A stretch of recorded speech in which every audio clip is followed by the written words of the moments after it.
Hello friends, welcome to परदेसी in Japan. आज हम बात करेंगे स्टूडेंट लाइफ इन जापान के बारे में और क्या क्या प्रॉब्लम स्टूडेंट्स को जापान में आके फेस करनी पड़ती हैं उसी के बारे में। हर साल हजारों स्टूडेंट्स इंडिया, पाकिस्तान, नेपाल और आसपास के करीबी देशों से जापान में पढ़ाई करने के लिए आते हैं। कई सपने आंखों में लिए कि हम जापान जाएंगे, वहाँ पे पढ़ाई करेंगे, अपना स्किल अप करेंगे, मेहनत करेंगे और फिर किसी अच्छी कंपनी में जॉब पे लग जाएंगे। पर सबकी कहानी एक तरह की नहीं होती। जो पूरी प्रिपरेशन के साथ में जापान आते हैं या पूरी तैयारी करके आते हैं वो तो सक्सेस पा जाते हैं, लेकिन जो लोग ऐसे ही कहानियाँ सुन के या जो भी उन्हें पिक्चर वहाँ से दिखाई गई है वो पिक्चर देख के जापान में पहुँचते हैं तो यहाँ पे आके देखते हैं कि कहानी कुछ अलग है, पिक्चर ही बिल्कुल चेंज मिलती है। तो क्या क्या प्रॉब्लम उन्हें आती हैं बाद में, इसी के बारे में हम इस वीडियो में बात करेंगे। अगर आपको जापान में इंटरेस्ट नहीं भी है और आप किसी और कंट्री में भी एज ए स्टूडेंट जाना चाहते हैं तो भी इस वीडियो को आप लास्ट तक जरूर देखिएगा, क्योंकि लगभग हर देश में जो जाते हैं उन्हें ये लगभग सेम प्रॉब्लम रहती हैं इंडियन स्टूडेंट्स को। अगर आप जापान ना भी आ रहे हो, आपका कोई फ्रेंड हो जो जापान आना चाह रहा हो तो उस तक ये वीडियो जरूर पहुंचाइएगा, हो सकता है उसके किसी काम आ सके। तो चलिए स्टार्ट करते हैं।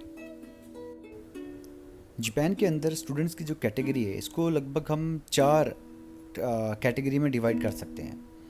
पहली जो कैटेगरी है वो होती है स्कॉलरशिप, जैसे जो मैक्स्ट में आते हैं, मोम्बुशो में आते हैं या जेनेसिस में आते हैं या और किसी जो यूनिवर्सिटी टू यूनिवर्सिटी स्कॉलरशिप होती है इसके अंदर जापान आते हैं। इन्हें उतनी प्रॉब्लम फेस नहीं करनी पड़ती। मैं खुद 2009 में स्कॉलरशिप में मेरा सिलेक्शन हुआ था, जिसके बाद मैं जापान आया था।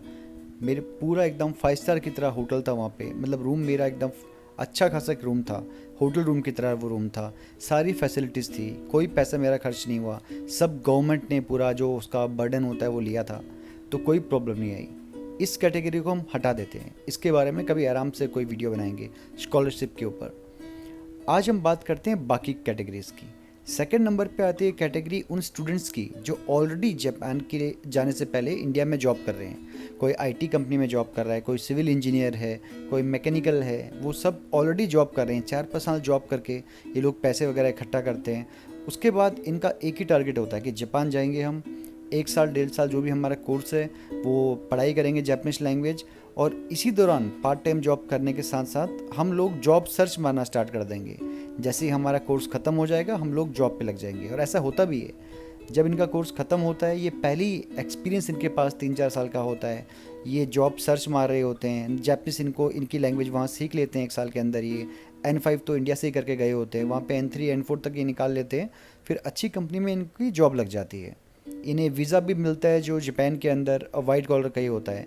इसके बाद ये अपनी फैमिली अगर हैं, अगर कोई कपल है या मैरिड है तो अपनी फैमिली को भी साथ में लेके जा सकता है, या अपने पेरेंट्स को भी कभी कभार वहाँ बुला सकते हैं, तो इन्हें भी ज़्यादा प्रॉब्लम नहीं होती।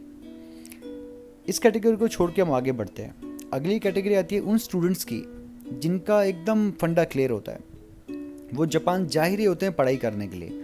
उन्हें पता है कि ये हमारा खर्चा होगा, यहाँ पे हम इतना 1 साल 1.5 साल यहाँ पढ़ाई करेंगे लैंग्वेज स्कूल में, इसके बाद हमें जापान से MBBS करना है, या हमें MBA करना है, या हमें कुछ भी करना है, जो पहले से पूरी प्रिपरेशन के अंदर गए होते हैं।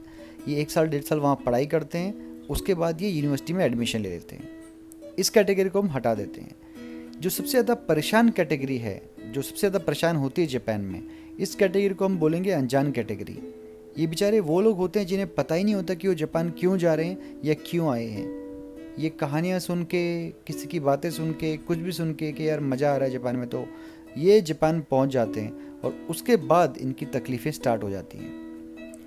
12th पास करने के बाद कोई सेकंड ईयर ड्रॉप आउट है, कोई थर्ड ईयर ड्रॉप आउट है, जापान पहुंच जाते हैं कि हम भाई जापान में जॉब करेंगे, पार्ट टाइम जॉब, उसी में इतना पैसा कमा लेंगे कि अपने घर भी भेज देंगे पैसे, अपनी स्कूल की फ़ीस भी दे देंगे और सेविंग भी कर लेंगे और मज़े करेंगे वहाँ पे।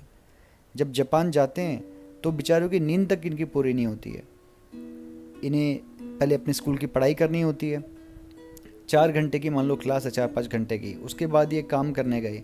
तो आपको पार्ट टाइम जॉब के अंदर भी अगर आप काम नहीं करेंगे तो आप बिल्कुल अपनी फ़ीस के पैसे भी अगले साल के लिए आप जमा नहीं कर पाएंगे। आप काम करते हैं, उसके बाद आप पढ़ाई करने गए तो घर जाके आप पढ़ाई करेंगे दोबारा, आपकी नींद भी पूरी नहीं होगी। बाहर आप रोज़ खाना नहीं खा सकते क्योंकि महंगा है जापान बहुत ज़्यादा, तो आपको घर पे अपने लिए खाना ही बनाना है, बहुत तकलीफ़ में रहते हैं। 1 साल बीत जाता है, 1.5 साल बीत जाता है, फिर इनके स्कूल के अंदर जापानीज़ कंपनीज इंटरव्यू लिस्ट आ जाती है। जो पहले से तैयारी करके गए हैं, प्रिपरेशन करके, उनका तो सिलेक्शन हो जाता है, कई का तो स्कूल के इंटरव्यू की ज़रूरत नहीं पड़ती, वो बाहर से ही उनका सिलेक्शन हो जाता है। लेकिन ये जो बेचारे होते हैं, इनका वहाँ भी सिलेक्शन नहीं होता। किस बेस पे होगा? अगर कोई आईटी का वहाँ पे मैनेजर आया, वो आईटी के लिए इंजीनियर हायर कर रहा है, इनके पास तो वो स्किल ही नहीं है, कैसे हायर करेगा? यहाँ तक कि ग्रेजुएशन भी नहीं है, तो वाइट कॉलर में तो आप एलिजिबल ही नहीं हो जॉब लेने की। उसके बाद कोई चलो जिदुशा काइशा आ गई, कोई मोटर कंपनी आ गई, आपके पास वो टेक्निकल स्किल नहीं है, आप उतने आपको नॉलेज नहीं है, आपको वो भी रिजेक्ट कर देंगे। आखिरी ऑप्शन बचता है आपके पास फैक्ट्री वर्क। फिर स्कूल वाले आपको भेजेंगे फैक्ट्री में कि जाओ आप यहाँ पे काम करो। फैक्ट्री में क्या काम करना होता है? आप सुबह 9 बजे या 10 बजे पहुँचे वहाँ पे, 6-7 बजे तक आप लगातार काम करते हैं, सामान उठाते हैं, सामान ढोते हैं, पैक करते हैं सामान को। पूरा काम आपका हाथ से होता है, ज़्यादातर काम आपका। कुछ कुछ लोग कुछ साल वहाँ पे काम करके फिर किसी और कंपनी में, एक जिनकी किस्मत अच्छी होती है, वो जॉब पा जाते हैं। लेकिन ज़्यादातर लोगों के पास बस जब तक रहते हैं वही काम करते हैं, फिर अंत में वापस इंडिया आ जाते हैं। तो उनका जापान जाने का कोई अहमियत रखता ही नहीं है। अगर वो वहाँ पे एक अच्छी खासी जो सोच के गए थे, सपने देख के गए थे, उस तरह की जॉब करेंगे, वो जॉब उन्हें मिल ही नहीं पाती कभी। इसीलिए जब आप जापान जाओ, उससे पहले इंडिया साइड में पूरी प्रिपरेशन करके जाओ। इसका जो सेकंड पार्ट वीडियो का बनाऊंगा, उसके अंदर मैं आपको बताऊंगा कि आपको क्या क्या चीज़ें ध्यान रखनी चाहिए। आपको जब जा रहे हो, जाने से पहले आपको क्या क्या चीज़ें आपको करनी चाहिए। आपके कोई भी क्वेश्चंस होंगे तो आप इस वीडियो के नीचे मुझसे पूछ सकते हैं। मैं उन क्वेश्चंस को भी अपने अगले जो वीडियो बनाऊंगा उसमें इंक्लूड करूंगा। धन्यवाद।